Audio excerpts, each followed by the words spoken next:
Tim Shieff, welcome on the Evolve Move Play podcast. It's a real pleasure to get the chance to have a deep dive with you. Hey, Um, Rafe. Yeah, thanks so much for having me on, man. Yeah, I think we've got a lot we could talk about. We could go any direction with it. And you hit me up and I just said yes straight away. And we got in the diary. We're getting it done. it's good. It's good. Yeah, it's been really interesting. I've kind of watched your journey from afar for a long time, right? I remember you injuring your knee. I think like Mm-hmm. many years ago, and 2010, something like that, man. Probably, yeah. 2009, maybe earlier, even. yeah, Yeah. walking around on your hands for Yep. Life in a handstand. That was life me. in a Yeah, that handstand. Yep. literally, probably almost, yeah, 18 years ago now. I mean, nearly 20. Yeah, that was a long time ago. Yeah. So when you were you on Urban Free Flow for a little period of time? I was in Urban Free Flow back in the day. Yeah. Yeah. So I remember I was involved in the community and aware of what was going on when you were getting brought Mm. onto Urban Free Flow, when you were the Were hot you up and American parkour or were you? um we had WashingtonParkour.com. So it was a little Oh, small okay. little community that we were focused on and devoted to. And then, that became Parkour Visions, which Mm-hmm. I don't know if you have heard the name Parkour Visions, but it was yeah, it's unfortunate we kind of we zigged in a certain way, in that our our role in the community sort of got forgotten. But like what Renee and Tom are doing with the Sport Parkour Yeah. League, Yep. that started when Tom and Renee came down to do the competitions that we were putting on. Cool. So evolved from that because I've delved back into that stuff and been looking Yeah, at what they've been doing with the Sport Parkour League, and I really like the way they do the skill competitions. It's really cool. yeah. So it was kind of like us and Apex Movement who were really building the beginning of the skill competition circuit. And then when I left Parkour Visions, it kind of died off. And then Mm. Parkour Visions lost their gym lease, and so their role in the community has kind of shrank a lot. Hmm. But yeah, that was where I was devoting my time and energy, was to the local community here in Washington. Cool.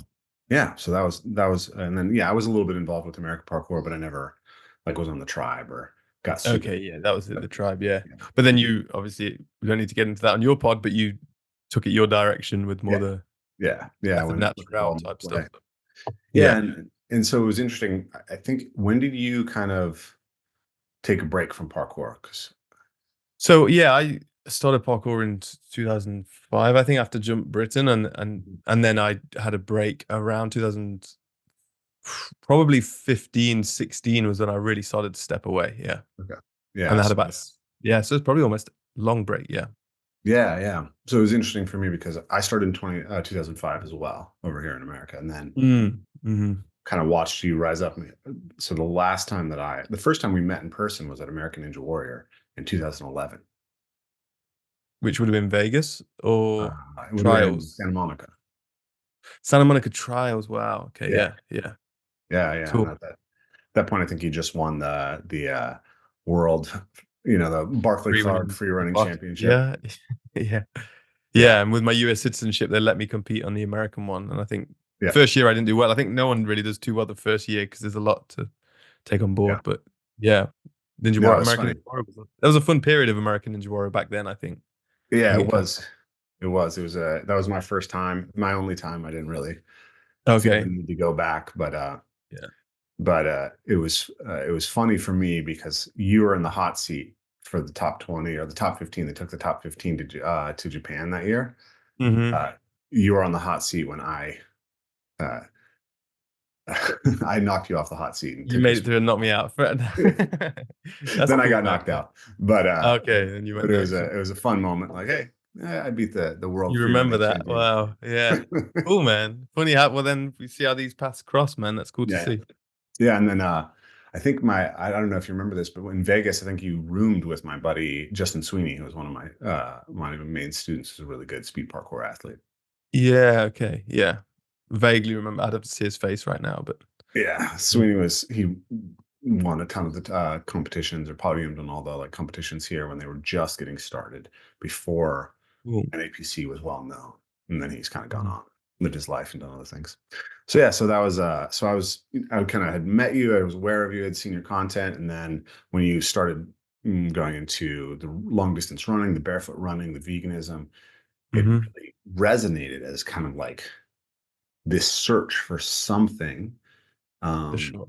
that Mhm. parkour, it feels like to me, parkour can ignite, like a recognition that there's something about the the world as we're living in it that doesn't quite map for people. It doesn't quite align with us, and it can start this sort of this tendency to search.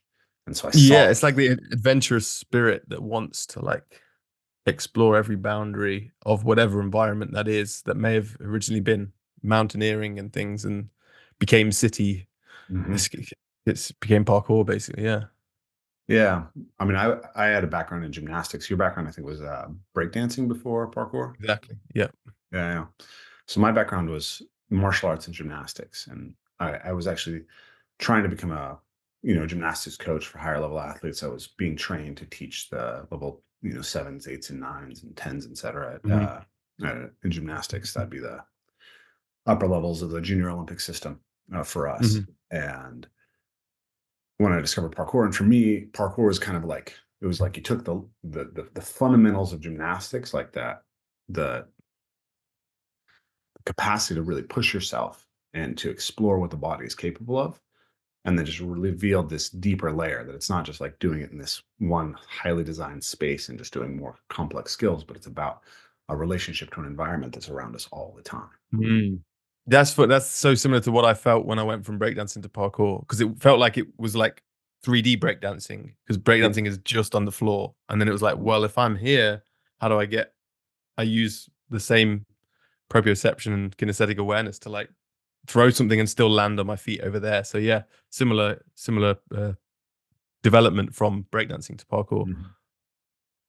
So yeah, so what I guess the biggest curiosity for me just watching you over the years has been Yeah, that search that I've seen you on for, yeah. like, and I feel like I remember there was I think you were friends with Daniel Arroyo for a period of time. Yeah. Yeah. Got a lot of And it love was for Danny. Yeah, yeah, Daniel Arroyo. You guys were starting off on some kind of spiritual search there pretty early in your for lives, sure. in Yep. relation to parkour, and Daniel Ilabaka, who got really into the spiritual side of what he was doing. Hmm. I got the chance to meet him last year. So Nice. tell me a little bit about like you were incredibly successful in parkour. Storm Hmm. Free Run was the biggest parkour brand maybe in the world at the time that Hmm. you left parkour, basically. Yeah, basically. Yeah. Yeah, that Um. you guys were putting on cinematic level parkour productions, right? Yeah. Yeah. Yeah. You want me to talk about that Yeah. So kind of? what shifted in you such that you felt the need to step away from this place that you were so successful and go pursue these other Yeah. avenues? I mean that there's a lot of okay. So I was just getting into veganism at the time, and regardless of where the truth sits with all that stuff now, I think the intention was always like to the somewhat like how I should be more loving, right? Like I hadn't really asked that question before. Like, Mhm. how can I be more loving? And not that that was the exact question, but it was like, huh, I'm making a choice without even thinking about it, just because everyone else did it. That might not be the best choice for others. And that was like the start of me just actually having some sort of conscious awareness of consequences of my actions. Like we all have some level of a conscience, but it was just like some seeking in me to want to develop this conscience and actually live in alignment with it a little further. Let when I discovered veganism was like that, but of course you carry all your other emotional baggage into that, so then it becomes preachy and self-righteous because it for whatever feeling insecure and wanting power or whatever it is that comes from. I was tied up in this wanting to be a good person, but then also preaching to other people how they should live, and so it was kind of that. But ultimately, what happened was I just felt that felt more important to me than just doing parkour. Like parkour was all I knew in my life, but there's no real service. It's quite in itself it can be if it's all you do itself it's kind of selfish if that was all I was doing if I was we want to there's a big wanting to frame it of like be strong to be useful so that you feel like when you're doing parkour you're part of this like strong leading culture and it absolutely is like tests, it does so many beautiful things of like developing the body, developing bravery, developing self-awareness. But if it's all that you do and you do it for a living and you're doing commercials like I was doing for Coca-Cola and Mercedes and things like that, I'm not really giving anything back, other than maybe inspiration to some 13-year-old boys to do the same thing as me. But it's this cycle of like, so it was as I was starting to be a bit more conscious and a bit more aware of ethics and things, I just wanted to, honestly, and there's also like self-deception will be creeping into stuff as well, because I'll tell myself things to make me feel like I'm a good guy when really the motive is like I was just sick of parkour and I wanted a new challenge. So I could say, oh yeah, well, I just wanted to make this the important thing. But part of me was just over it. Probably had some niggling. Well, I did have some niggling injuries at the time. I was getting into running, and that was giving me a new excitement, because it was like I did this one sport for 8, 10 years, and you kind of get to a certain level, and then the gains from there are incremental, or it's kind of more lateral at that point, or it's maintenance and things. Whereas when I got into running, which I originally got into because I was going to look at obstacle course racing, because I started doing Ninja Warrior, and I thought, well, if I can run, I could probably do well in these competitions. Again, maybe selfishly motivated, but there's mixture in there. But I got into running. I read Born to Run, and I was like, wow, this blew my mind. I was into veganism, into more natural living, wherever that takes you. But it was part of my ethos, and barefoot running and things like that. So got into running, got into marathon running, got into ultra marathon running, because I preferred running in the mountains and trails. It was always more fun than on the road. Um, and so that kind of like stepped me away from the parkour focus, and from being in that community, and from making a living from that. But which, I don't know how much you want me to get into that story, but then it led me within veganism.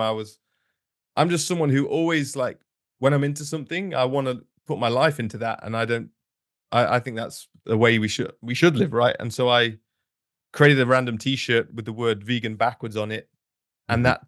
that took off. I didn't intend for it to be a business, but that took off and ended up being a business. And so I was able to sidestep pretty comfortably from parkour into this vegan community. And you're welcomed into a new community like that. They all put you on a pedestal. This athlete's vegan now, um, which, there's all sorts of other things in there. They want to claim you. You want to feel welcomed by a community. So there's like that drive to, like, yeah, well, these are my tribe now, whatever it is. So I kind of sidestepped into that, and then that took off, and I was running and enjoying my running. And I in a way, I've always had a good ability to almost let go and not feel too attached, because I think some people can hold on to a sport or something they've done for years out of nostalgia, or for some other reason. They just, when they're clearly like, why are you still doing this thing? You don't, like, I don't know. I see sometimes people just hold on to something they do for too long, rather than just moving on to the next thing that they do. And so I just thought, well, I'm in this new thing now, and I kind of moved away from parkour, um, which I'm revisiting now. Maybe we'll get into that. But Yeah, so that I'm was very kind of excited that's about that. It's fun to watch yeah. new parkour again. I Yeah. love like I love seeing people fall back in love with parkour. Like, I'm 42 Mm. now, and I've had a chance to, like, uh, train with a lot of people who've kind of abandoned it in a lot of ways, but for whatever reason still find the way that I do it interesting. And so, Mm. like, getting somebody who was trained by David Bell to, like, go out and jump on rocks again, it makes me happy. Yeah. Um, but Yeah. And that's what it's felt like, because I thought it was 5 or 6 years, but it might have even been 7 or 8 years. yeah, And it feels like I'm falling in love with it again. Like like I'm grateful for the time off, because it's given me such fresh eyes and almost a clean slate, to have less expectation than if I was just dragging it out. yeah, absolutely. Yeah.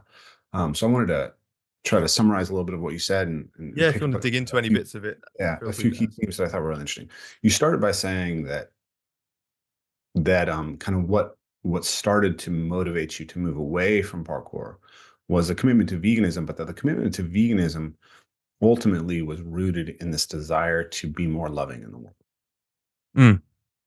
And I found Yeah. that very interesting, the way that you pointed at that. And then, like,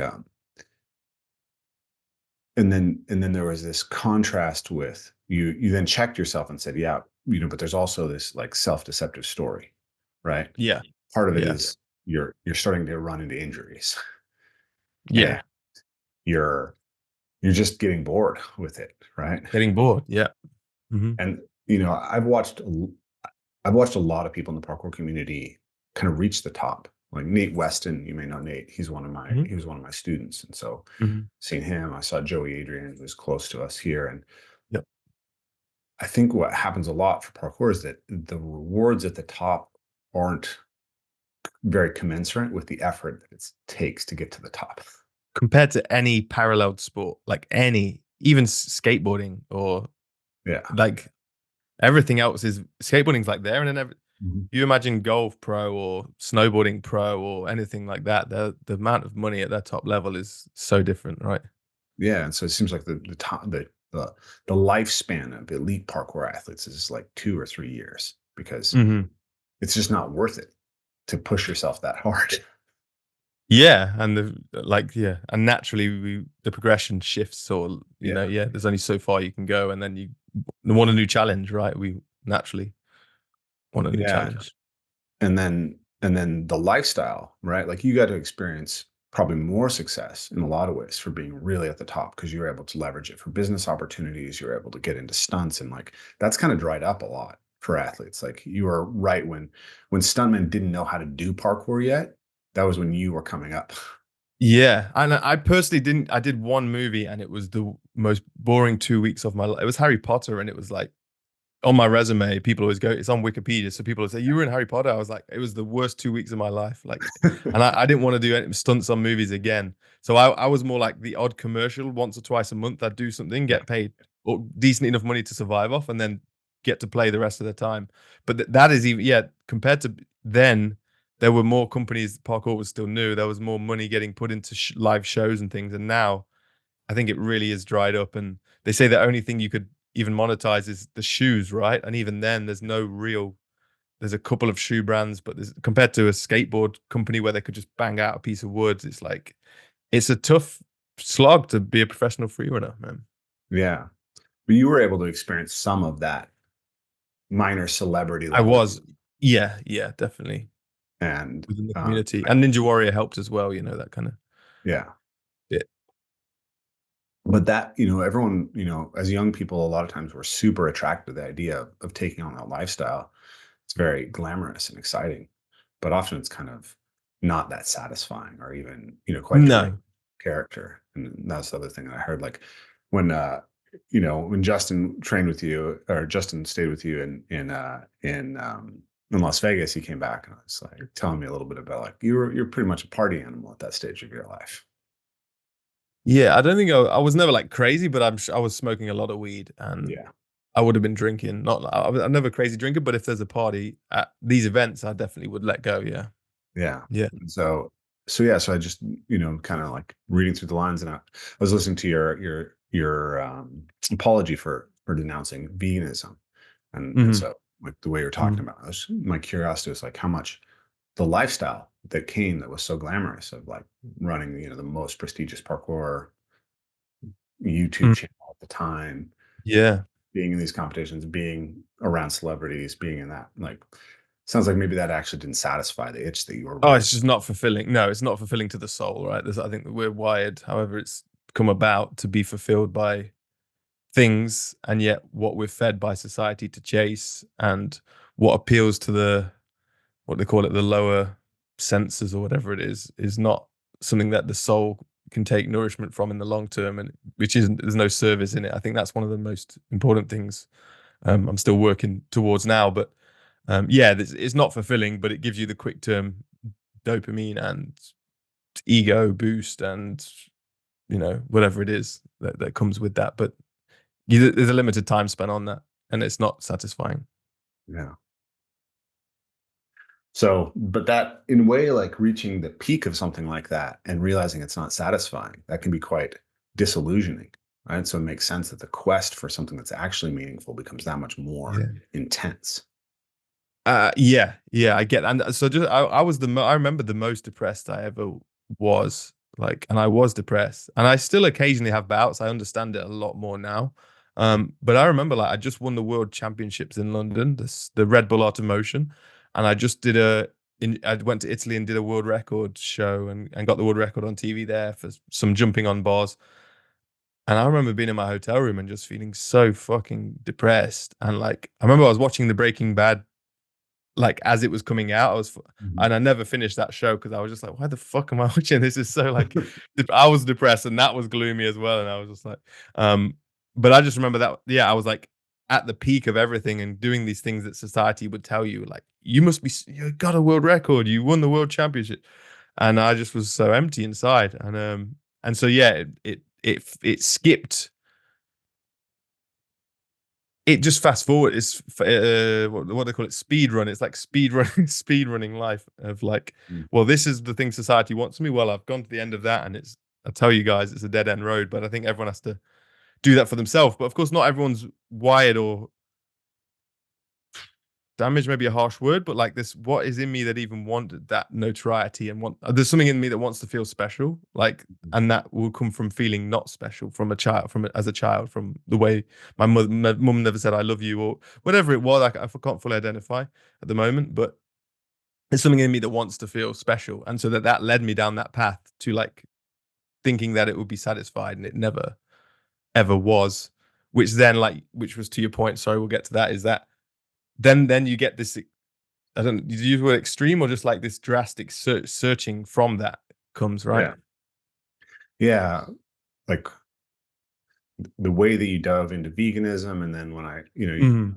like you and I had a talk right after you left veganism, and you were talking to me about like going all in on CrossFit and going all in on carnivore diet. And I Yeah. kind of left that talk and I was like, I think this guy's addicted to the extremes, right? Yeah. Yeah. Looking for something that's as far on the edge as possible. Yeah. Uh, And uh, which is so true. And then also looking for anything physical outside of myself to blame for the cause of my pain or dissatisfaction, and B, to like fill the hole that's inside me, rather than like understanding my emotional self and understanding my how my childhood has shaped me, and like working through that stuff, and like the hard fucking work of going inside, truly going inside. um yeah, I was looking for anything outside to solve it, you know. yeah. So it's funny, like this is very much a place that I'm at right now, actually. So I have an apprenticeship group. I have 10 students I'm working with on becoming Evolve Move Play coaches. This is the first group Mhm. that we're going to certify as Evolve Move Play coaches. Nice. And the current block of material we're working on is what I'm calling emotion focused coaching, right? Mm. Effectively informed coaching. So the whole idea is that no matter what you're doing with an athlete, you're always dealing with emotions, because Exactly. emotions and motivations are fundamental to everything that we do. And so Yep. then that's also where I happen to be at in my own personal journey. I've been through this really intense healing journey recently, which we can get into more maybe later Mm. and compare notes. Um, Yeah. but it's interesting to hear and see that, because I do see that yeah, I have seen that extremeness, right? And that kind of, I've played it myself in my own way, right? Of like, let's Yeah. look everywhere Mm. but the big blinking red light. Let's not touch that one. We're going to Yeah. fix this in any other way. Hmm. Um, so another thing that you said in that kind of first like dive into your background as you left parkour was that veganism, like you got to basically you're at the top of the hierarchy of parkour, and that was working for you professionally and lifestyle and Mm. satisfying ego needs and everything, but it was also leaving you with some really profound dissatisfaction, Hmm. both physically and emotionally, and right, and there was a Yep. desire to feel like you were doing good in the world, Hmm. and the vegan community embraced you in such a way you got to kind of go right over and be at the top of another hierarchy and be able to make money and be able to Yeah. get kind of all those ego needs met, all the life basics needs met by just being what that community wanted of you. Yeah. We both fed each other. It's like a codependent relationship of like, we want an athlete to put on a pedestal to show you can be an athlete and vegan, and I want a community to adore me and think that I'm special. So it was, yeah. Yeah. Reminds me of what people talk about now. It's like audience capture dynamics, right? Like there was this audience that was hungry for a figure like you. Mm. And when you came in, they got to, but then you suffer the potential of like all that projection, all that desire to say, okay, we can all be like Tim. Yeah. We can be as athletic and muscular and look the way Mm. Tim looks doing what we do because Yeah. Tim is. Yeah. Ignoring the fact, which I think some people pointed out, and I was always like slightly aware, but I would never have like delved into that at the time. But like I was, 2 or 3 years vegan. Like it's not like I was raised vegan. So Oh, there's like still a lot of residual, and I won the world championships not as a vegan. So it's yeah. like, but I wouldn't point that out, and the Yeah. vegan community wouldn't point that out. So it's like we just skip that part of it. But Yeah. Yeah. I mean, people do it all the time, right? Like, Mm, uh, I'm going to reach for a very, very far analogy, but like we always think the economy has to do with the current president or prime minister or whatever it is. And it's like, mm, there's longer waves of things. It's like, the president doesn't control how much engineering, how much industry they've built up in China. Right. mm. Yeah. And same way, like we want tight, easy stories to understand, especially when they reinforce and help Yeah. us justify what we want to believe. Mm, So, but veganism did maybe start you down a path of searching for a way to live life that was more aligned with your heart, it sounds like. yeah. Exactly. So there is like a lot of decisions is a mixed motives. You talked about motives, and I think it's huge to understand motives. And so there's some good loving motives and there's some selfish motives mixed in. And the challenge is to purify, to understand the motives and try to purify as we go and make them more and more aligned with the loving ones. And um but yeah, on the I had a point about when I left veganism. Um yeah, there was because part of me was cared about, truthfully did care about integrity when I was still vegan and wasn't feeling 100% like healthy, or like the promise of like you're gonna thrive, you don't just live, you thrive kind of thing. And I was looking at Arnold Ehret and all these other Dr. Robert Morse and Lauren Lockman and these raw food gurus and fasting gurus and juice fasts and all this stuff. And you've got to purge or detox out all the old stuff, and all the ailments that I'm still feeling now are all product of my pre-vegan days. So I need to go. I'm eating cooked food, and the cooked food's stored in a certain way. I need to go raw. It's more aligned with nature, and I need to fast all this stuff out. And I was doing that and still not feeling 100%.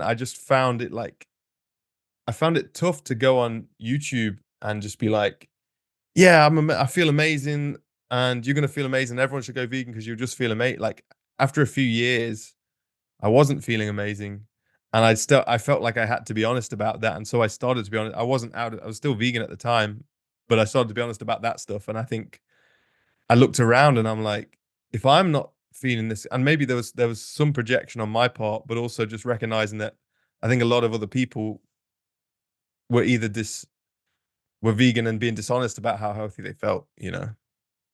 And and when I started to recognize that and just started to focus on my own healing and my own exploration, and I did a 35-day water fast, thinking that would be the final solution. Like I was going to do a week, and then the more I was reading, the longer you do, the more you heal. Past 21 days, you get into the real deep healing.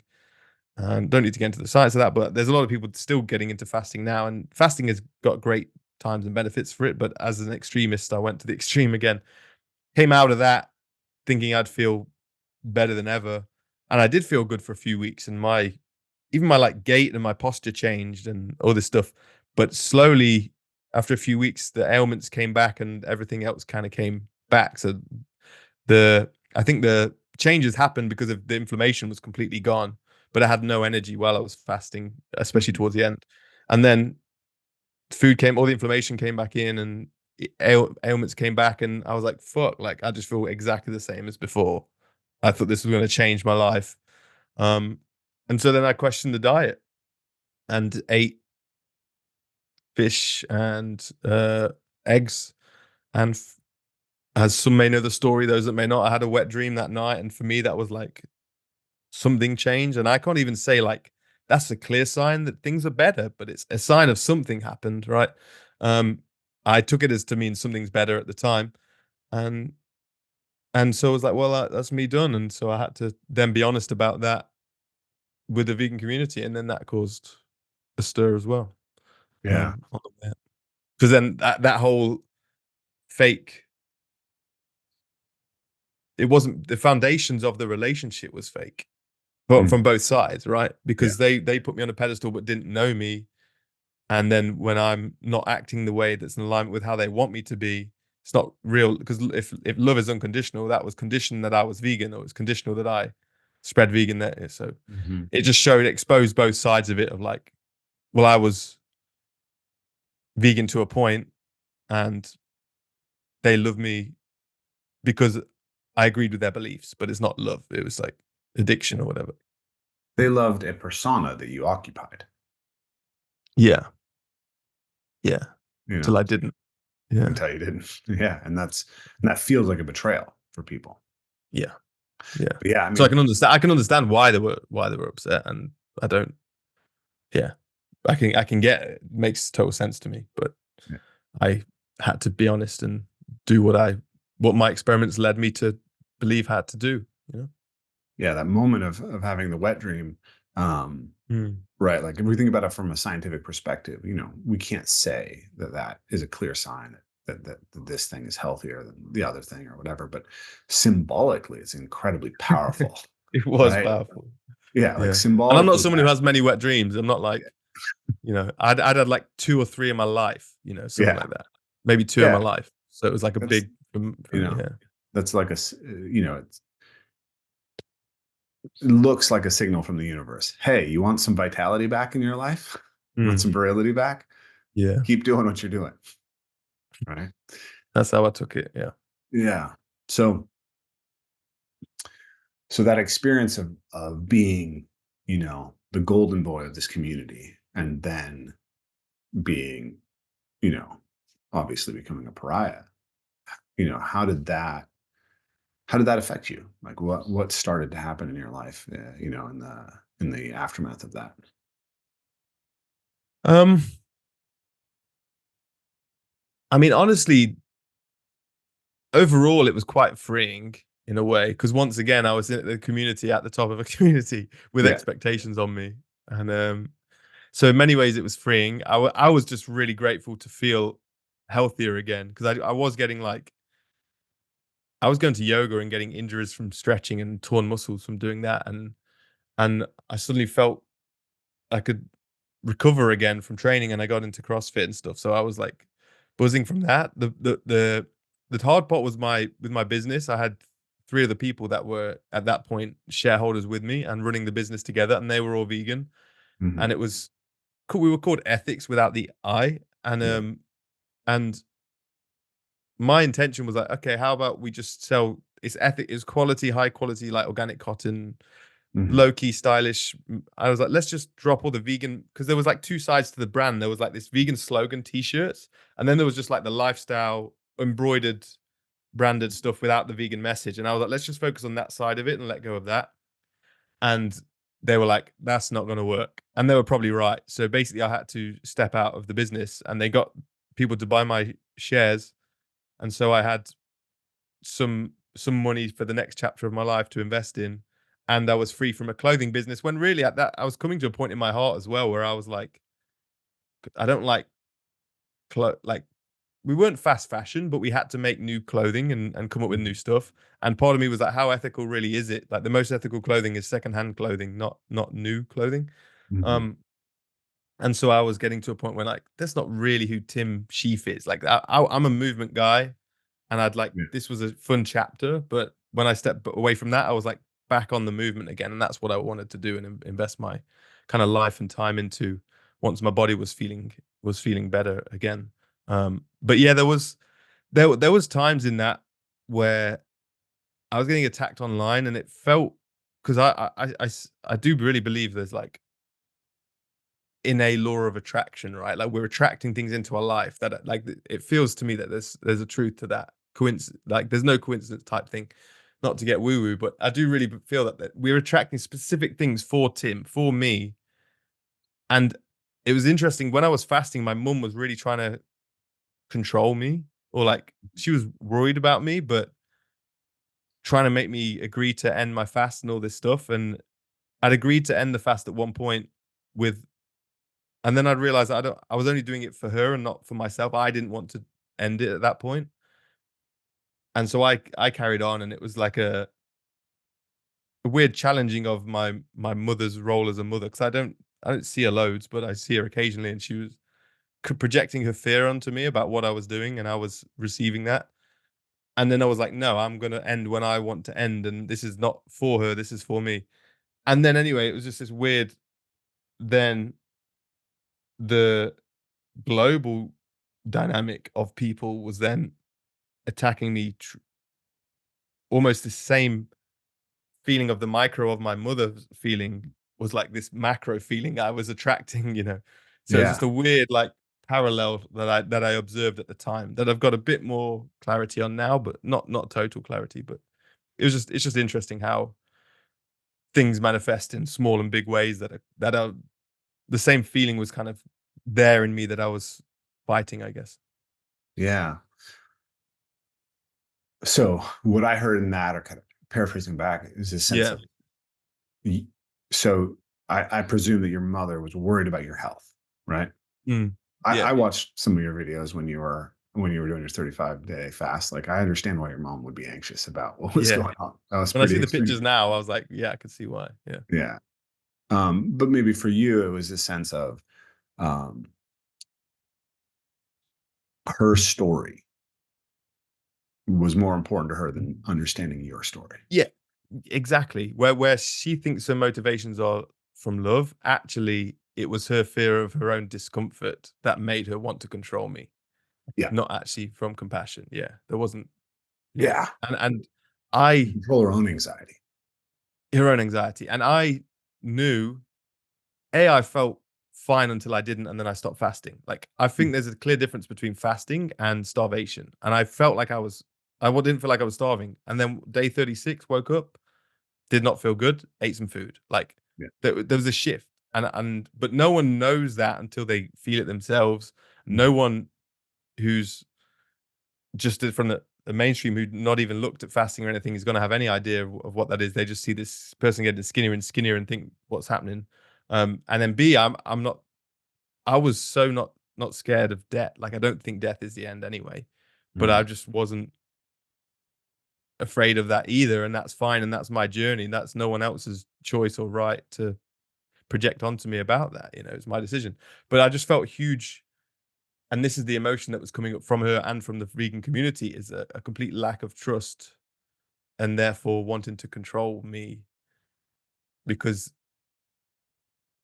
no one trusted that my experience was my experience, and my decisions had come from what felt like logic and my own experience. And I think we project so much onto people without it.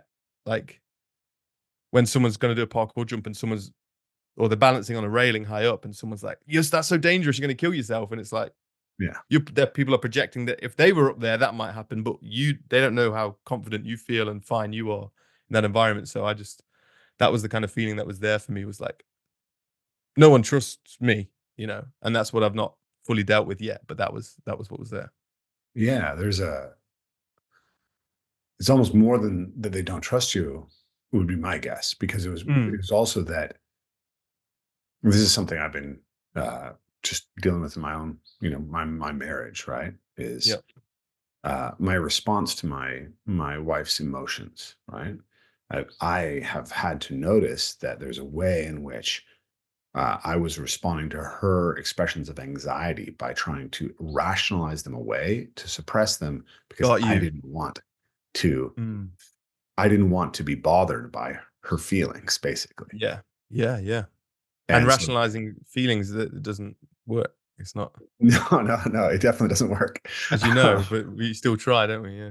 Yeah, Um, and so there was this really interesting moment where basically, we went to a farmer's market, and the kids started scattering out through this market, and she started having this really intense experience of anxiety. And I was like, it's fine where you live in a super safe place. Like, it's a small market. We're going to be able to find them, And so I started sort of like, like, why are you doing this? Why are you letting yourself have this experience of anxiety? mm, And I kind of tripped into that for a moment and then stopped myself and backed off and said, this is not the right way to respond. Like, I'm trying to control your emotions because I don't want to yes. have my emotions. Yes. So it was selfishly motivated, Exactly. but it's so hard for us to recognize that, right? But Yeah. And so then I said, how can I show up for you in this mm, moment? And then she just started crying and she needed space because that was exactly what she needed. that's what you needed. Yeah. Yeah. Yeah. And then, like, 6 weeks later, we go to the market and we walk into the market, and my brain's like, oh, she might have this experience of anxiety. So I called the kids in and, like, it's like, hey, let's set up a plan. Yeah. Um, and so what that came up for me because what I heard in you is this. I imagine so many people in the vegan community who feel the need to justify their choices and their lifestyle. And I've seen the same story that you experienced many times. People who believe they're making a decision for their health, who end up Mm, feeling less healthy, hmm. and but they don't want to let go of it because the story is too compelling to them. Yes. That that ability to take action and yeah, let go of it is tough for a lot of people. Yeah. And so when they see you, right, change in some profound way, it provokes all this anxiety in people. And if they can Mm, say, you're making a bad decision, it's not going to be serving your health if you just kept going for this, kept doing this, whatever, you know, or look at you hmm. damaging the community, et cetera.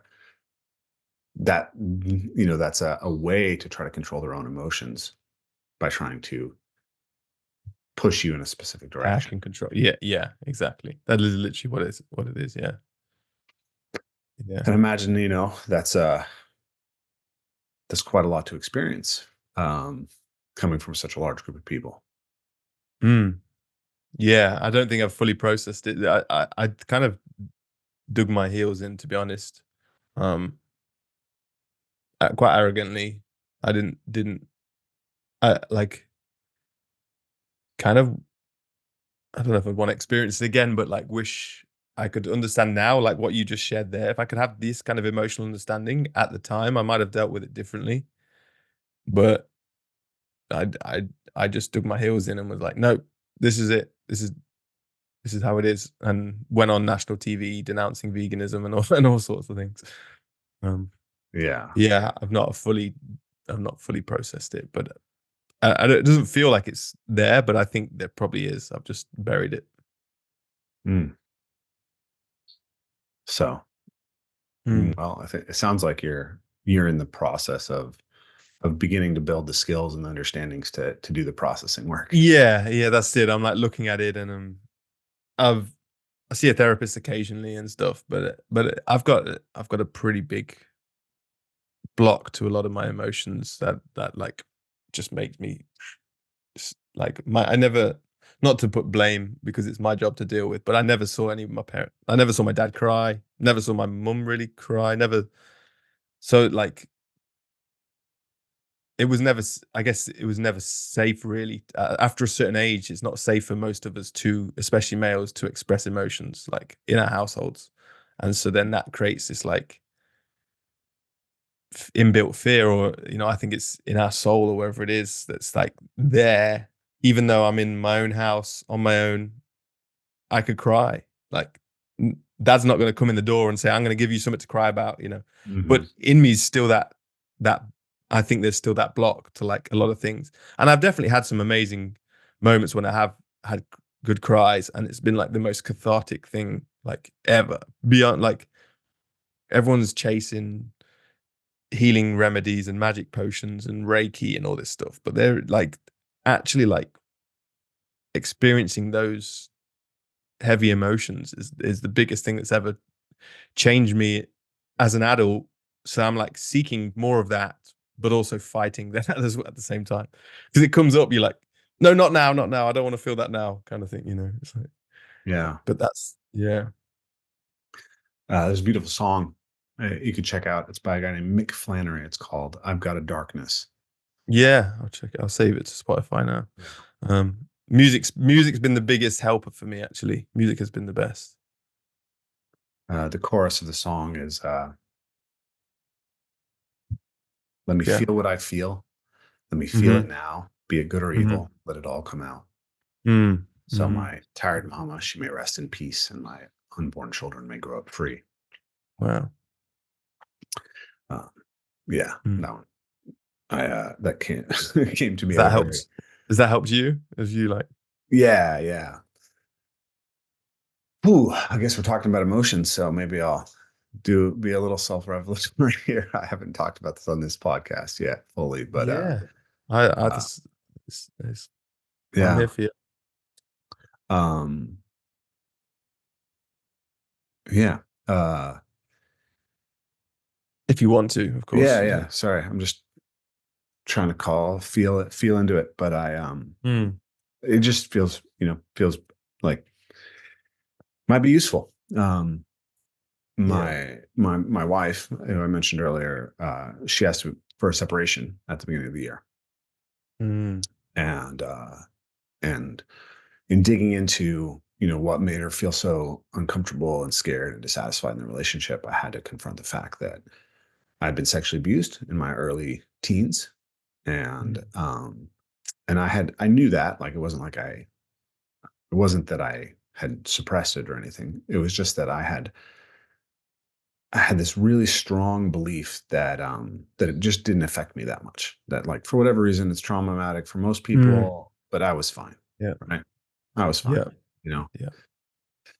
But then it, was like I was struggling with irritable bowel syndrome for years. I had, chronic pain in my back. I had chronic fatigue, and I was just kind of bleeding anger out a lot, in like subtle ways. Like, I'm not someone who Yep. yells a lot or cusses a lot, but it's like I just get a little too angry, a little too often about small things. Yep. And my wife has her own trauma, and she was very sensitive to it, and she didn't know how to negotiate it with me, and it just shut her down, and she got more and more hidden, basically. Mm. So in the aftermath of, or like, basically, I was like, okay, I can see that you need me to let you go, but I want to let you go so that I can win you back. And I'm going to go do the work that I need to do to do it. Mm. So I went and I I'm good friends with a man named John Vervaeke, who's a great um, he's I guess a philosopher. He's a director of cognitive science at the University of Toronto, Mhm. but he has a series of lectures called Awakening from the Meaning Crisis, and he's been out there, putting out all these practices for how we overcome crisis of meaning in life. And he had talked about the importance of, in various forums, he had talked about something called internal family systems therapy, which is like treating the self as made up of distinct parts and getting those parts in dialogue. Um, and how that was really powerful for him. And he talked about somatic therapy and psychedelic therapy. So I was working with a talk therapist who is a friend of mine. And I basically, in the conversations with my wife as we broke up, I recognized a kind of part of myself that was driving the way that I interacted with her in a negative way. I actually had a vision of a dark angel that lived inside me that was kind of this Luciferian principle of intellect and anger unbounded by love. Mm. And that it was always sort of trying to capture her and make her easy to work with, basically. And so I asked my therapist to do internal family systems with me. And so we did 6 weeks of internal family systems therapy, 6 days a week. And then I started doing somatic therapy. Wow. And then at Wow. the end of that, I did an MDMA therapy journey. And then I did another 2 months later, I did a second MDMA therapy journey. Wow. And so in the middle of that first journey, that song came to me. And I changed the words so that it was about me. I said, because my mom's Mhm. alive, right? It's like, Mhm. let me feel what I feel. Let me feel it now. Be it good or evil, let it all come out. So my tired mama may live in peace, and my beautiful children may grow up free.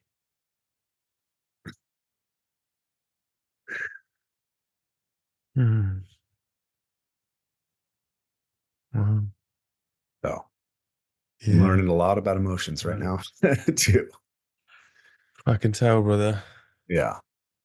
So my experience with MDMA is really healing for complex PTSD. It's has the best sort of remission rate from complex PTSD of any therapy that's been discovered so far. It's still early days in the research on it, Mhm. but it's dramatically more effective than cognitive behavioral therapy, which is the standard of treatment right now.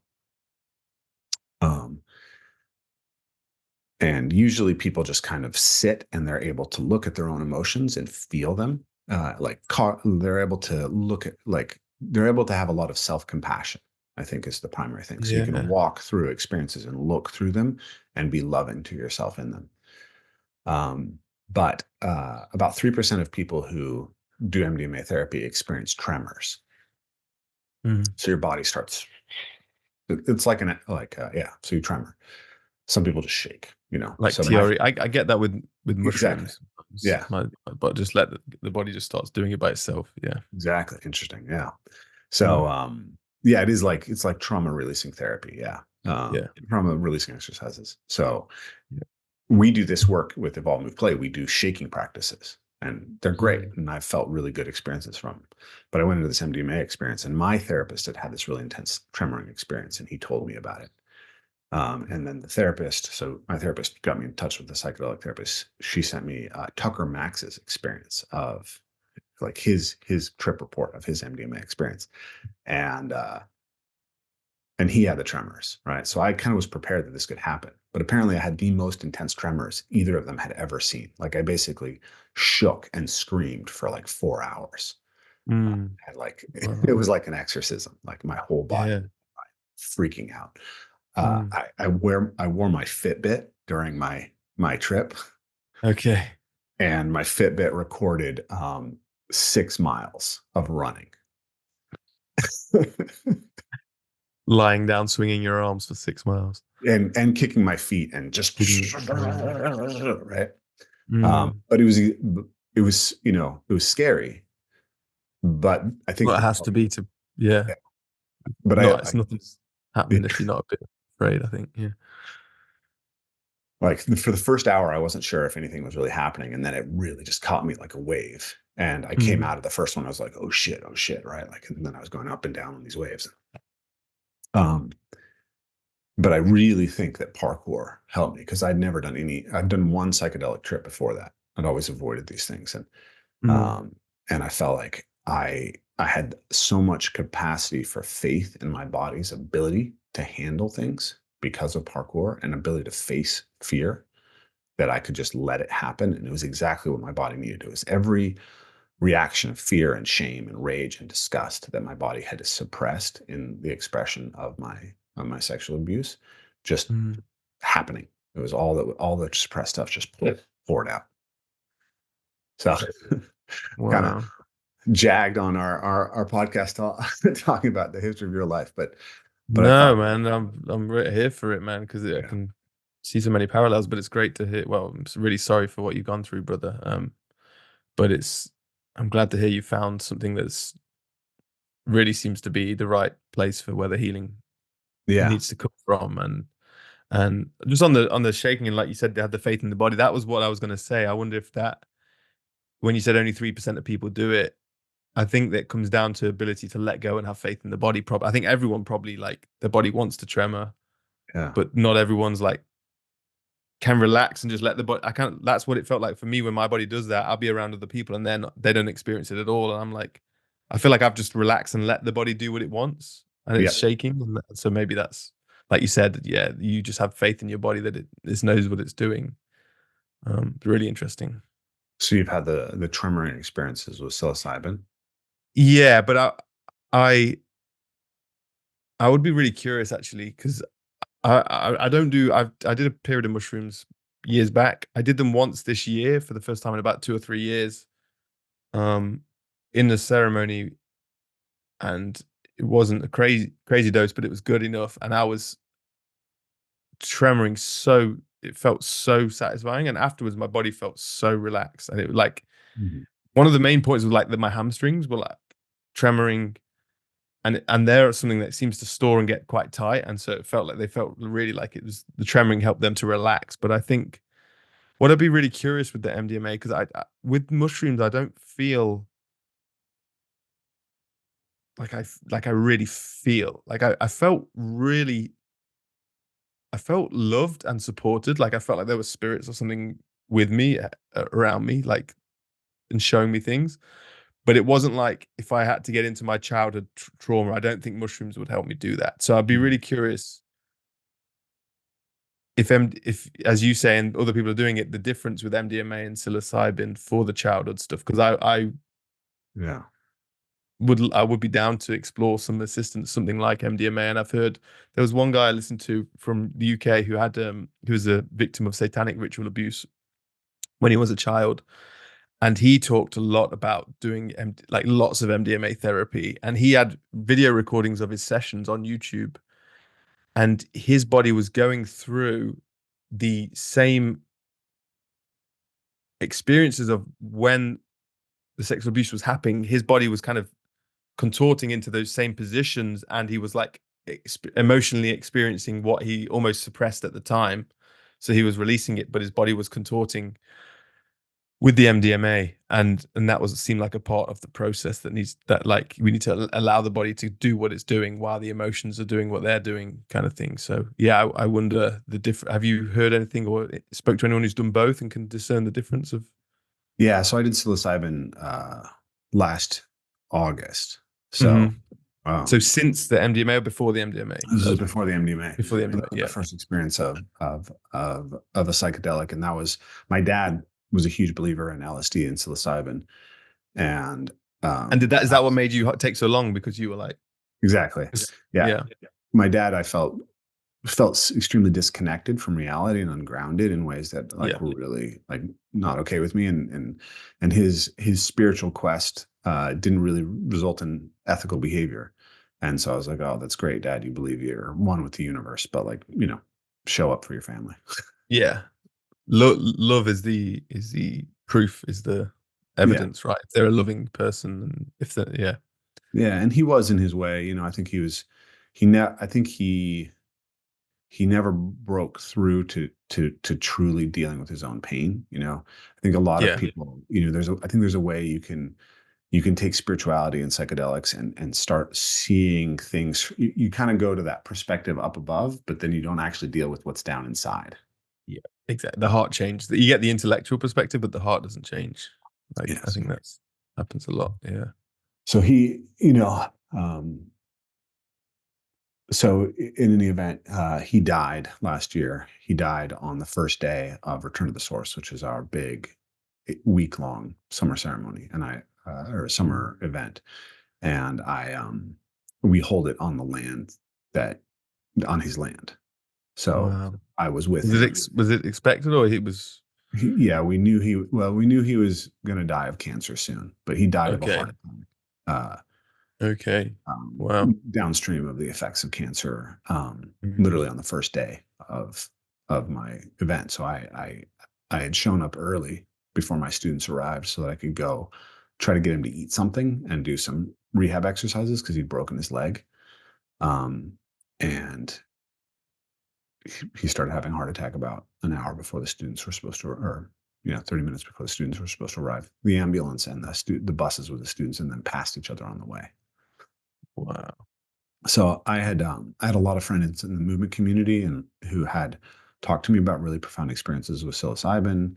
I've been a big follower of Jordan Peterson for a long time. Jordan's talked about the power of psychedelics, and then John Vervaeke had been my good friend. He'd come the year before, and I'd learned about psychedelic therapy through him. And so I knew that my dad would regularly meet with my cousin Henry and take a mushroom tea and do a sauna together.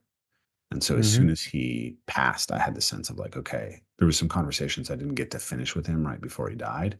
So I'm going to Mhm. go use this and try to experience that with him. And Yeah.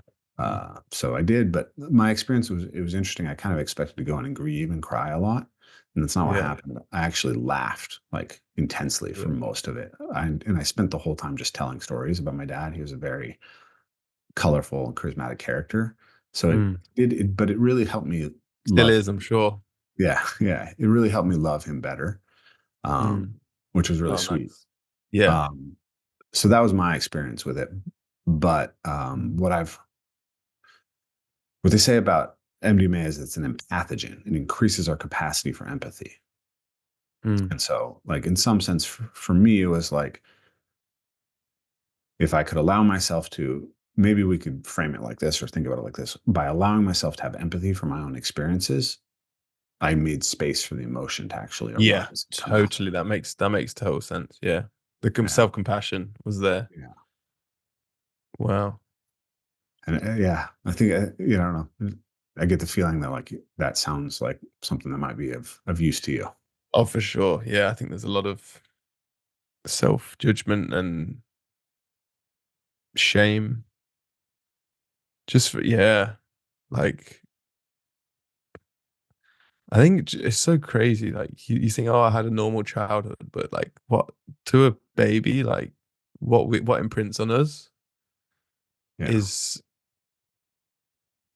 I mean, you could say high standards, but but it's yeah. I think I just feel shame for even existing sometimes. Like my mum just made me sometimes, and not and like I say this, like she's not particularly. I wouldn't say like she's a bad mum or punishing or something like that, but just because she hadn't dealt with what she'd not dealt with, then it affects the next line, right? So there was no ever discussion of or talk about sex in the house, like ever. Like it wasn't a topic. So I don't know if my mum went through some experience that made a block to that conversation.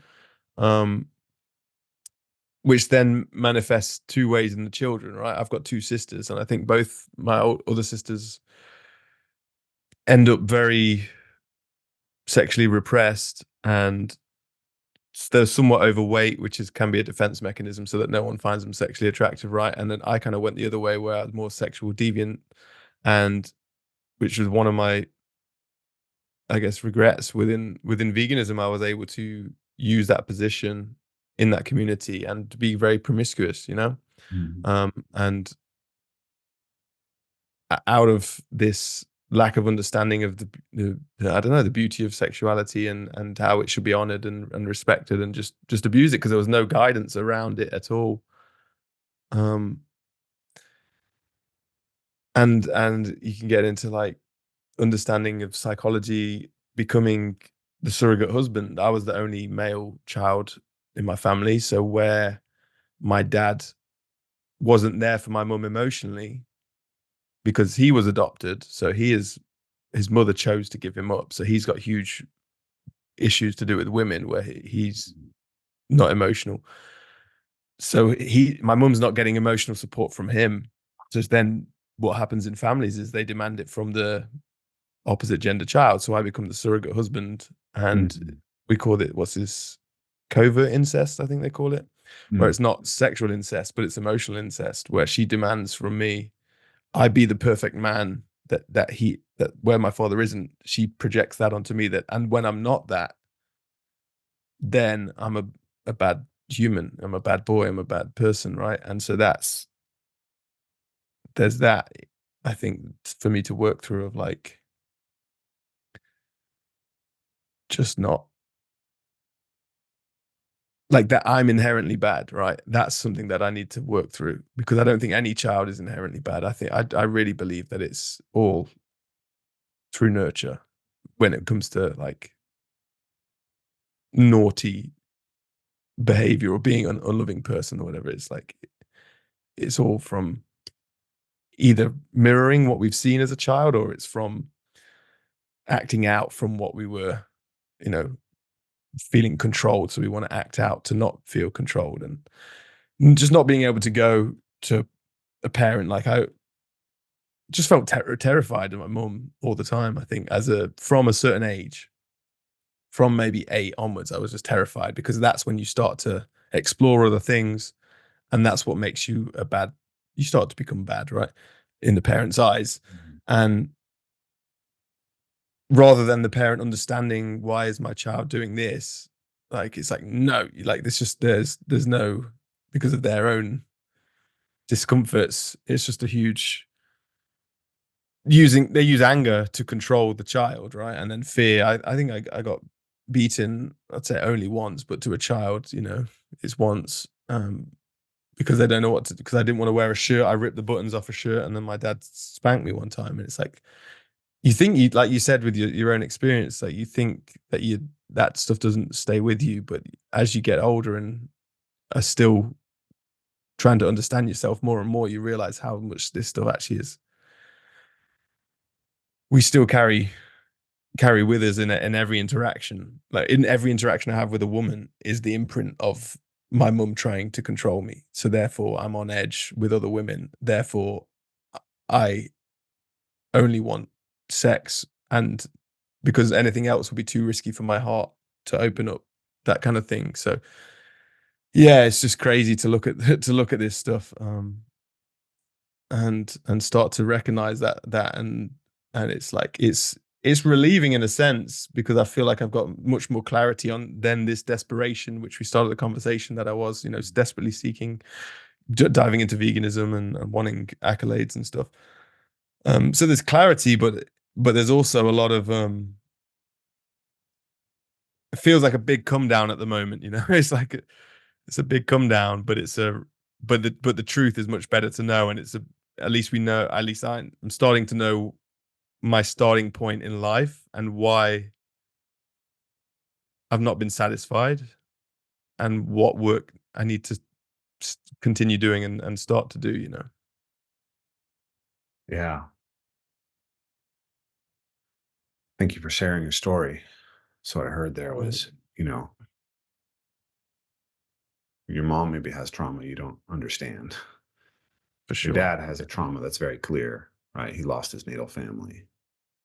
Yeah, And he, and he seems a lot less heavy. He just doesn't cry, but my mum seems really quite heavy. yeah. And that So and yeah, that created, like you were cared for, your needs were met when you were little, food, but when you can't, and it's so funny because, well, it's hard not to see this parallelism, right? Like, you come into parkour, you get to be the golden boy of parkour, you rise to the yeah, top of the ranks, and then there's an image that you expect of yourself to be what the parkour community wants of you, mm, and you can't. There's a point at which you can't live up to the image anymore. Then you go to yeah, veganism, become the golden boy of veganism, can't live up yeah, to the image. You have to be the bad boy of veganism. yeah. That's so true. And Yeah, that's the cycle, the golden boy to the bad boy. yeah, Mm, there's that song that I mentioned, I've Got a Darkness. I mm, think the first line is, my mama's mama, she drank like a fish. She toasted drying young. She'd get her wish. mm, My mama, she couldn't handle the pain. So I've got the words a little bit mixed up, but she chose to have a child, hoping he would heal the damage done. mm. Yeah. That's something that's been in my head just this last week, was like the motivation to have a child for so many people is their own fulfillment, Yeah. not out of I'm so in love with this other human, let's have a child. It's like, okay, we're together. Well, I guess the next thing we should do is have a child. It's not like we want to bring this beautiful thing into the world. It's like, yeah, I guess that's what humans do, right? Mhm. And so it's, yeah, and then they try to use that child to fill whatever holes they've got in themselves, and we end up growing up with all these wounds, emotional wounds, taking them into every relationship, not understanding them. Yeah. Mhm. Hmm. The rest of the lyrics of that verse is something like the good night at your child is what she called the boy. Uh, one day she knelt down to see him cry and saw her mama's eyes. Mm. Wow. So, yeah. And so it's So a story saw it about pass through. Yeah, the lineage, the ancestral trauma, whatever you want to call it. Yeah, it exactly. passed through. And Wow. it can be, you know, we try our best for our kids, right? But it can be really hard to see, um, you know, when we can't see it in yourself, right? Yeah. It's too scary to process the stuff that you've done, right? Like my dad, so he got cancer, um, and he's a, you know, he's an alternative health guy. He didn't want to do the standard health thing. I don't know. Maybe he should have done his alternative health thing, but he was supposed to have like a 95% chance of remission when he was diagnosed with colon cancer. But he dillied and dallied and didn't do the If he did therapy. like chemotherapy or something, So they did the I can chemo. understand the resistance, right? But Yeah, I do too, actually. But he did he eventually did the chemo, but by the time he did the chemo, it had moved into his liver. So then they were going to mm, have to cut off a third of his liver. So he waits he wants to delay that for some period of time while he's delaying, you know, doing the treatment so they can cut out his liver. He's yeah. working on a big bus. He was a mechanic, right? It was one of the things that he did, and he falls 12 feet onto his hip and spiral fractures his hip. And Uh, so then now they have to delay treatment because he has to heal, but then they have to do some treatment. So he's on radiation, but then with the radiation, the bone's not healing correctly, not able to heal. And so he told me in like March of 2022, I guess, that he had cancer, and then in December they went in to do imaging, and they saw that the cancer was now in the bones of his hip, and at that point they told him it was terminal. But he, you know, he did all the, you know, all his sort of alternative health stuff, and he had people working with him, and he was feeling really good. He was feeling really vital. And so then like a week before our first retreat of the season that year, one of his vehicles caught fire, and he ran to try and put the fire out, and his femur just broke apart when he was running because there was a cancer lesion that he didn't realize about in his femur. Whoa. So he got transported to a hospital in Seattle, which is an hour and a half away, 2 hours away from where he lived. And because my event was coming up, his partner couldn't go down with him because she had to prepare for the event. She had to prepare the site for the event. And so he was alone for the first 48 hours after he broke his leg. Uh, and so I was the first person. I brought my kids and my wife down, and we went and we were able to see him. Mm. And like, you know, my dad loved to work. He worked all day, every day on his projects. And so when I saw him, he was really, really scared that he would never be able to work again properly. And he kept crying, and I was holding his hand and he was crying, and he kept apologizing to me for crying. Mm. And I was like, Ray, like, that's why I'm here. Like, of course you're scared. You're realizing for real that you're going to die, and it's not going to be long. Yeah. You know, and you may never work again. Like, of course you're scared. Like, you know, that's why I came. It's because you need somebody who can be with you in your most difficult moment. But he was so apologetic about being afraid in front of me.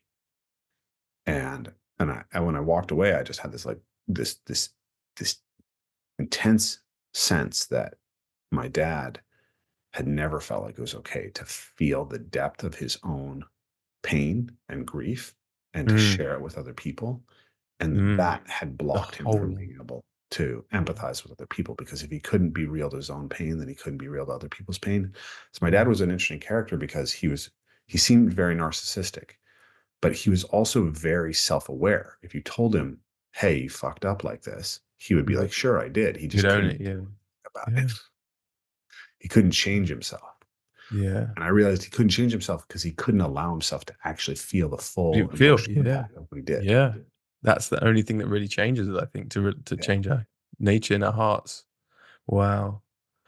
And and to be real, I mean, and that's probably like I feel like cancer has an emotional root, right? So if you can't express his emotions, Yeah. it's Well, I it's mean, gonna grow from there. Like it's hmm. yeah, my dad had four siblings, and three of them have died of cancer now. Wow. So, um, Yeah. the body's a crazy thing. Yeah. You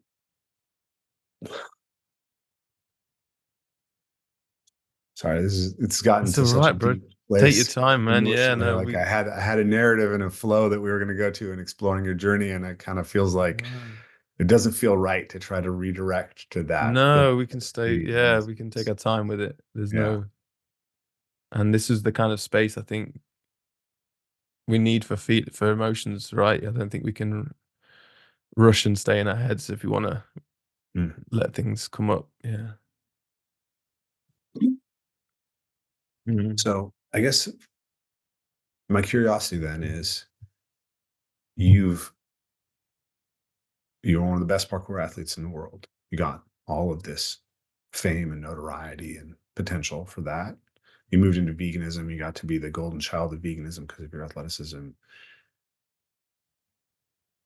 And then you took a break from that and you had some space in your life to go try to fix your own stuff. And you went down all these different roads around movement to try to fix pain. And Mm. you haven't really shared exactly what the distress was. You had niggling injuries, you had emotional pain, Yeah. but somehow you didn't feel safe to like push your body the way that you wanted to be able to push your body. Mm. Is that the case? Yeah. Yeah, for sure. I, I mean, the injuries, the main one I had, the back end was an ankle injury. When had parkour, I didn't really have bad ankles, but I had knees. I had 3 knee surgeries, 2 meniscus, Hmm. and one other one. Although that came from my running period. But then I got my ankle issue, which lasted about 6 years, just like chronic. Nothing I could identify. Tried everything. Almost the more I obsessed on it, the more it got worse. Like I just didn't give it the space. But that did lead so that was led me into a journey of biomechanics, looking at things like functional patterns, flowability, Alexander technique, yoga, Pilates, Feldenkrais, um, Gota, all this stuff. Just looking at All biomechanics, I Weck think method. Don't forget Weck, Weck. and that's what I was going to end at. Was Yeah. that kind of led me to Weck method, but it was this journey of like I enjoyed mathematics at school. I got into university to do a maths and physics degree, Hmm. but parkour kind of worked out for me, and I just never ended up going in the end. But I always had like that kind of mindset. And so when I had injuries and wanted to solve things physically, just looking at biomechanics and seeing, oh, is there a blueprint? Am I aligned with it? I mean, honestly, that's a crazy rabbit hole and conversation, maybe for another pod, to be honest. But that did lead me to keep it short, led me to discover Weck method, and that was a really fun chapter because a lot of biomechanics, the fringe industry, like the functional patterns in Gota, for those that are aware, they'll be well aware, is very much is quite very much a lot. I don't know, a lot of male um, arrogance in those scenes, and they're very intellectual. And when I discovered Weck Method, what I really liked about it, it wasn't just pain point marketing, which a lot of the others focus on. Oh, you're in pain because of this, and Hmm. you're like, well, I am in pain, and then they offer a solution, and you're like, well, they must have the solution because I've identified my pain. But that's not always the case. It very rarely is, to be honest. But the Weck method was just like, here's some fun tools to make you move better. Swing Hmm. this rope, shake, run with these things. And I was like, wow, that's really cool. And that kind of led me to rope flow, which we talked about the clothing. I sold my shares, and I got some money from that. And so the last bit of money I had from that, I spent on going to America to do a Weck method course, Okay. and that started my next chapter in my life. I got into rope flow from that and started a rope flow company weigh the rope 6 months later with the blessing of David Weck as well. Because that's just such a wonderful movement tool. I love finding simple, I guess not quite natural, but almost ancient. A piece of They're rope is very very, ancient. Yeah. yeah, Yeah. It's yeah, funny. Um, yeah. I I literally have just really started doing rope flow in the last like 2 weeks. Have you Just really? So you're on yeah, it. You've touched it then. I'm Yeah. I'm on it right now. Right now, Mm. uh, yesterday I got underhand sneak, right? Hey, sneaking already. Yeah, yeah. Yeah, but I'm really, I don't know why I can do an overhand sneak on one side and the other side is just so dumb. I'm really struggling It's with that. tight, that one. Yeah, Yeah. overhand is the Yeah. the tightest one. Yeah. Yeah. So it's a funny thing. But um, when when you got into that and when a lot of people in the industry got into that, there was part of me that was just really disdainful because it was like, Oh, yeah. yeah, it was just like I've seen so many trends in the community. It's like this is the big thing. This is the big thing. It's like Yeah. everybody's doing worm gainers now, and I'm Yeah. like, those are ugly. I don't like them. Let's go back to angel drops. Yeah. Um, Yeah. I was just sick of the trendiness of Instagram, and I was like, I don't believe in this thing, right? But we've had this perspective within the evolvement play thing that like fundamentally, there's four kind of physical relationships we have with the environment, right? One is just the relationships inside the body. The other is the relationship we have to the world as a landscape, right? That's like parkour. Yep. Then there's the relationship to the world of physical objects that we manipulate, and then the relationship to other people. And so I've always thought like, hey, we want practices across this, or that's been the perspective I've been developing for many, many years and going through different iterations of understanding. Yeah. But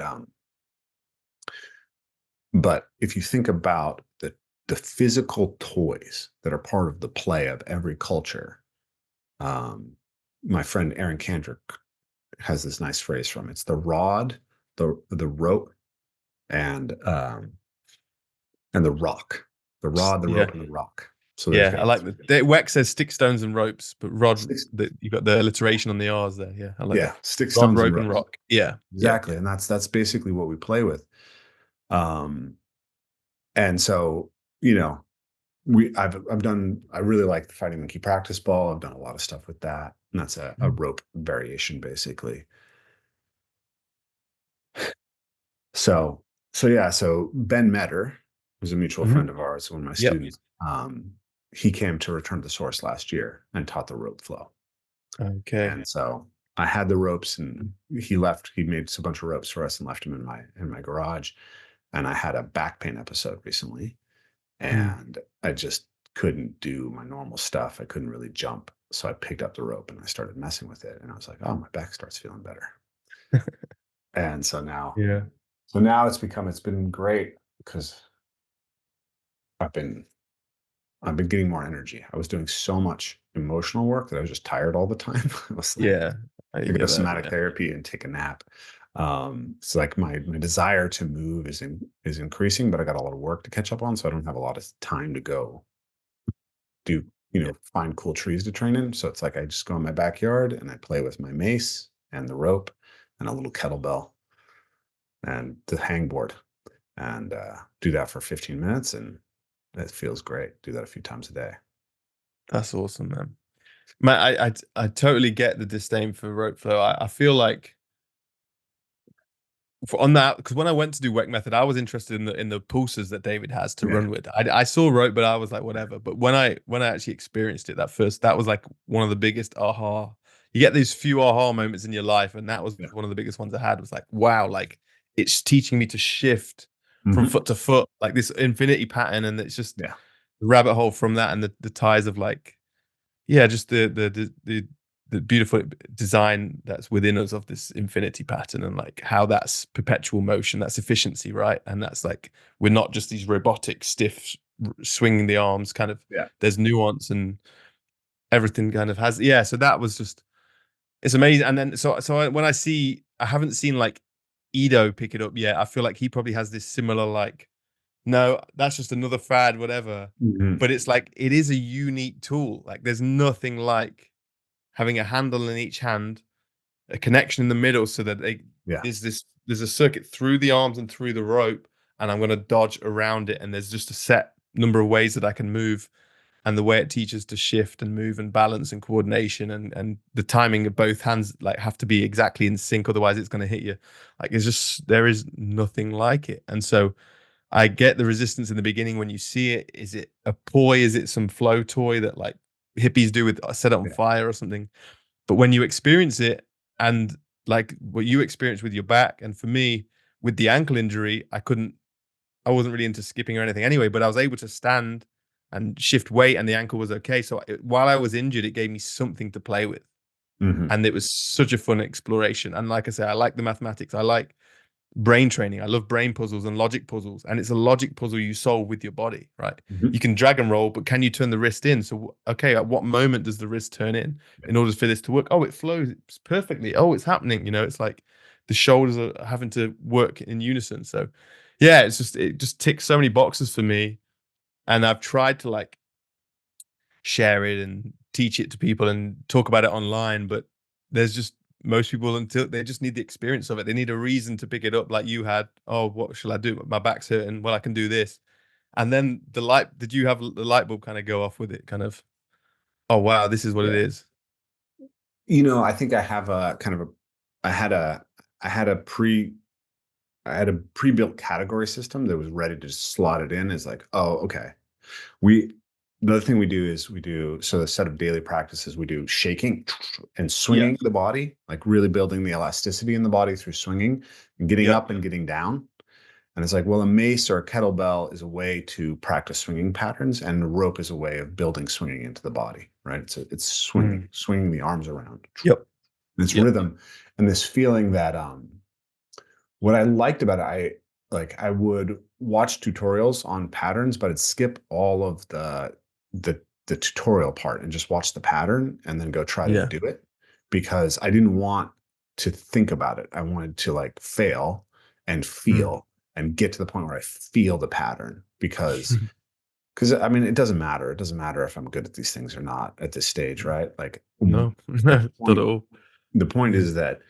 is that rhythm, the capacity to understand rhythm and timing and feel in the body is really at the heart of athleticism. It's like we can squat heavy and we can do all these things, but you're not an athlete just because you can produce force. You're an athlete because you can time force and you can move Yes. it in the right way and it can Exactly. flow through the body. And Yeah. and it's just a really interesting way of experiencing the challenge of finding the rhythm and the feel in the Mm. body and that aspect of the spinal engine Hmm. and that weight shifting. Yeah, I haven't over intellectualized it yet. I don't know if I've completely Yeah. adopted Weck's ideas or anything around that, but it's I'm feeling into it and I'm liking it. That's where I'm at right now. Yeah. That's great. That's honest. And yeah, like I, I like that new approach of not trying to over intellectualize and just to feel. And I think that'll serve you well. It's Um, very different. yeah, it's an. So The way I see the spinal engine is like because I'm not as gung ho as him. I get why he's frustrated and why what he sees. I'm like it's an option. Like, when I'm running uphill, I can just do mhm, what I would have always done, or I can explore this head of a foot. Oh, that's another option. It's like mhm. I have different modes of running. Like I've got different whether it's gears or whatever you want to see it as. I can do spinal engine or I can do Stein in the middle, and because I've always done that one's fine. But because I can now feel this one because of the rope. This one's fun too. And so yeah, that it's like I don't want to say this is a hard and fast rule. You will be better because you do this, but it's a fun new option for me to play with my body. And running is so simple. And if I can develop that something new with that, well, that's cool and it's fun. Yeah, I really like Adarian Barr and Joel Smith kind of on the biomechanical stuff now because they're less attached, it feels like, to a specific strategy. And what they talk about more is the idea that there's multiple strategies available.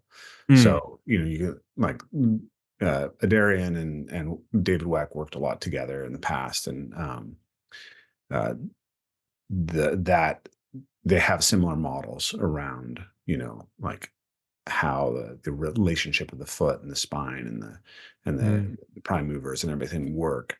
But what's interesting about Adarian is he'll point out that there's just different strategies that different types of athletes use, and they also have to do with different structures. And then Joel's kind of Adarian's, main mentee who's come up, and he's a really amazing teacher. He's come out and worked with us a few times.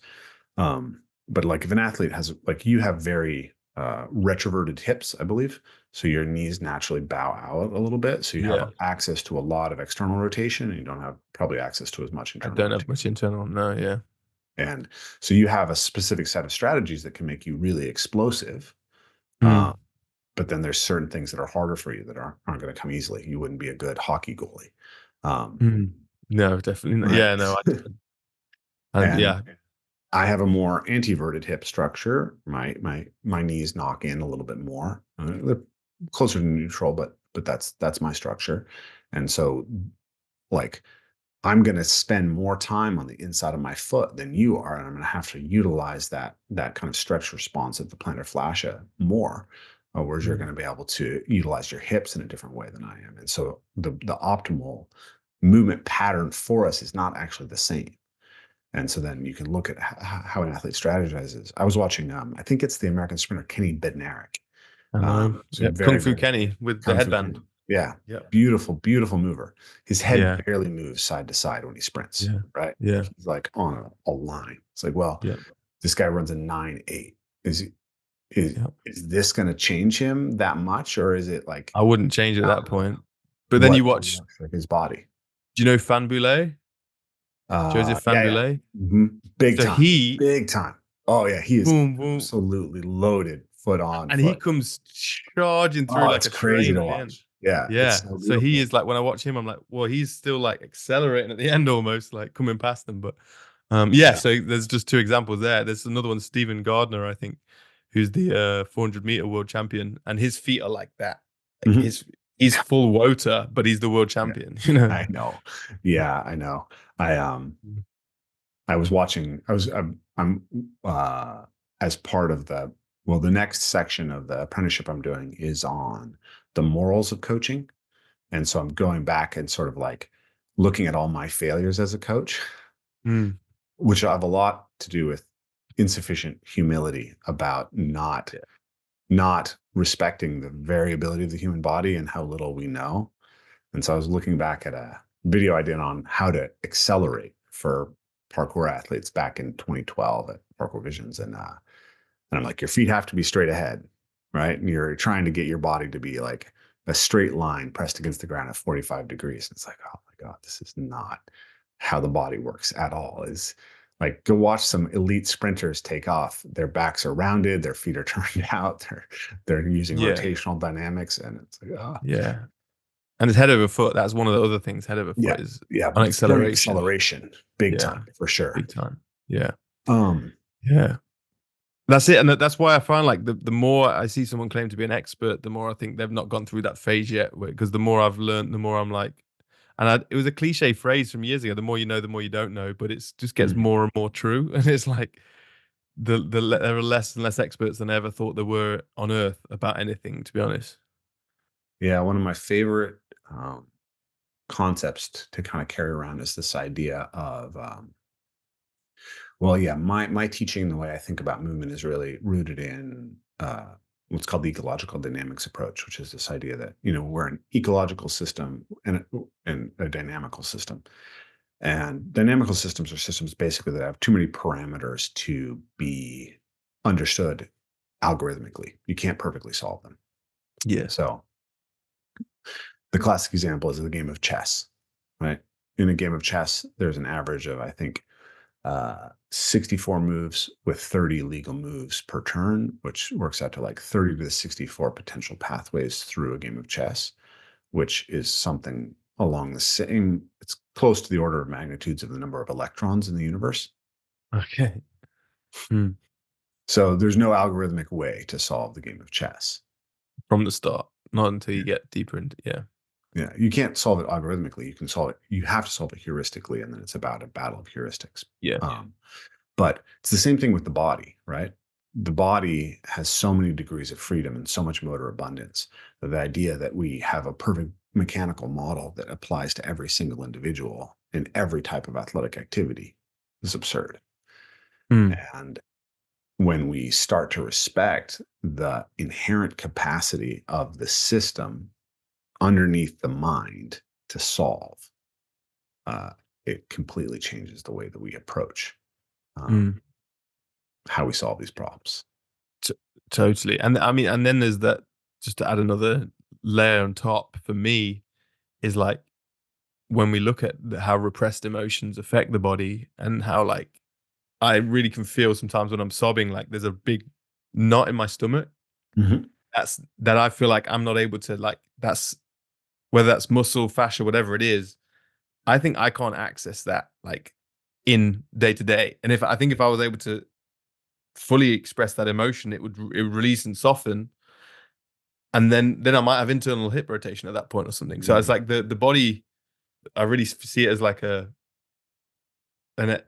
would you say, like not a hologram, a manifestation of the emotional state is mapped in the body, right? It maps everything. And you look at traditional Chinese medicine, and things like anger is stored in the Yeah. liver or affects the liver, and grief affects the lungs, and fear affects the kidneys. So therefore, when I've got this repressed emotions from my childhood, it's going to affect my ability to digest, and then it's going to affect my ability to use my body, because maybe the meridians aligned with those organs is the same meridian that's affected. So if I've got fear from childhood, from whatever, that's going to affect my kidney. It's going to affect the kidney meridian line. So then whatever's in line with that. One theory, right? But I really feel like that affects our biomechanics as well. So we'll see if we're able to develop in the next 5, 10 years, work through some emotions. If we do free up some, relax, some body can relax and then get utilized again or whatever. But yeah, we're all coming in from completely different points into biomechanics, and with different things affecting our body and musculature and physiology and everything. So it's like Yeah. you say, to try to analyze it and go, the go-to perspective of like every foot should do this and we should pivot Yes. out and everything like that. And it's like you're looking at a end result of what's happening upstream, what's happening in the stomach, what's happening in the hips, and you're Yeah. trying to. And that's one of the reasons I think partly I may have got my ankle injury, was starting to. I always walk semi-duck footed, Mhm. and so I think I was trying to like a swap to barefoot shoes, thinking that like Mhm.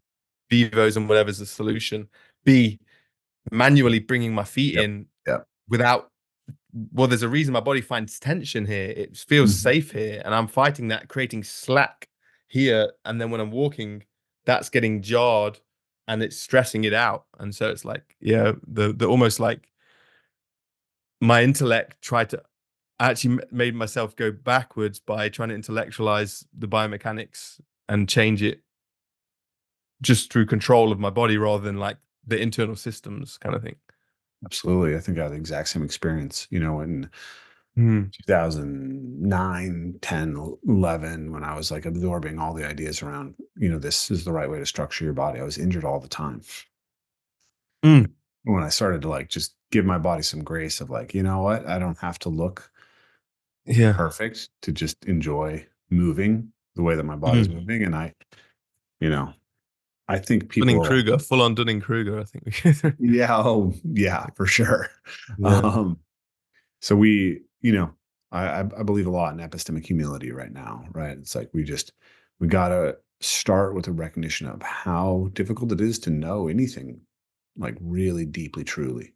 And then, Mm. be very careful and respect and have respect for these underlying systems that are beyond our full capacity to be aware of. Mm. And the Absolutely. psychosocial, right? Like, we talk, in pain science, talk about the biopsychosocial model, right? Like there's biological underpinning structural reasons why maybe your hips are more externally rotated. And then there's maybe a social convention of you're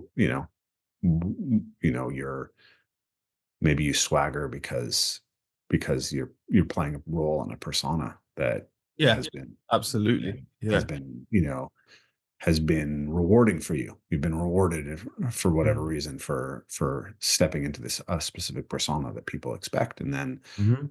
and then there's a psychological thing of maybe there's something you're not able to access, like you said, because it's shut off. Myself, like I like I said, I struggled with irritable bowel syndrome for a decade, and I've been gluten free, I've been carnivore, I've done all these variations. I didn't eat vanilla for years. I didn't eat Wow. apples. I stopped eating like all vegetables, and turns out that like 8% of the population has complex PTSD, but 40% of people who have IBS have complex PTSD. So clearly, Mm. at least one of the causal things that can cause you to have IBS is complex PTSD. And for me, it's like I would get temporary relief every time I changed my diet, Yes. but Yeah. it never stabilizes. Never It stays. never Exactly. it Yeah. never gets completely fixed. Yep. Um, and then the other like one of the other big issues I had was um I had 8 severe ankle sprains between 12 and uh 7 or 8 severe ankle sprains between 12 and 18 on each ankle. And that has haunted me for the rest of my life. Like it's been so hard to develop strength and stability and mobility in my ankles. Mm. And and I just came across this finding, and I don't know how well validated this is scientifically, but the ankles in particular tend to stiffen up after sexual trauma. Wow. Store That, shit in specific parts of your body. yeah. Yeah. So Michael Chivers from FRC talks about the idea of like how much tissue do you have available to help you when you have a potential injury mechanism. So you turn your ankle over. Well, Mm. how bad is that injury? And it depends on basically the ability of your system to get information to bring other tissue online to support that ankle. Mm. And if your if your proprioceptive map of the tissue is disrupted by trauma, physical and emotional, it's slower, it's less effective. You're less able to get secondary systems in place to support that ankle. And it's just a crazy thing to think like, okay, well, I started getting sexually abused shortly afterwards. I start spraining my ankles. Don't know Yeah. if that's the reason why, but Wow. Well, yeah, it's good to look at those dots, connect those dots. Yeah, I mean, I've like I said, I've got similar shame around sex, and ankle's been an issue for me, and then that's why I think you get certain cultural issues. And in England, right, we got stiff upper lip and tight hips, and like no one can sit yeah, cross-legged, and there's quite a lot of sexual repression here, and yeah. um, which manifests either way. But then you've got other cultures where it's just they have different approaches and they have different positives and negatives in their body that will be clear. Hmm. Yeah, very interesting, man. That point, I've never heard that. So Um, we usually run these for about an hour and a half. This has been really incredibly rich. Like um, yeah, uh, I enjoyed your presence. I enjoyed kind of like feeling where you're at now in your journey and being able to cross compare. And I'm excited for what you continue to offer the world with your own growth and how you're sharing it. Um, you've got is it the Golden Teacher or what, the Way of the Rope? yep. Wave the Rope is the company. Golden Teacher's the main rope we sell. That I've just been making some now. I make them all by hand here.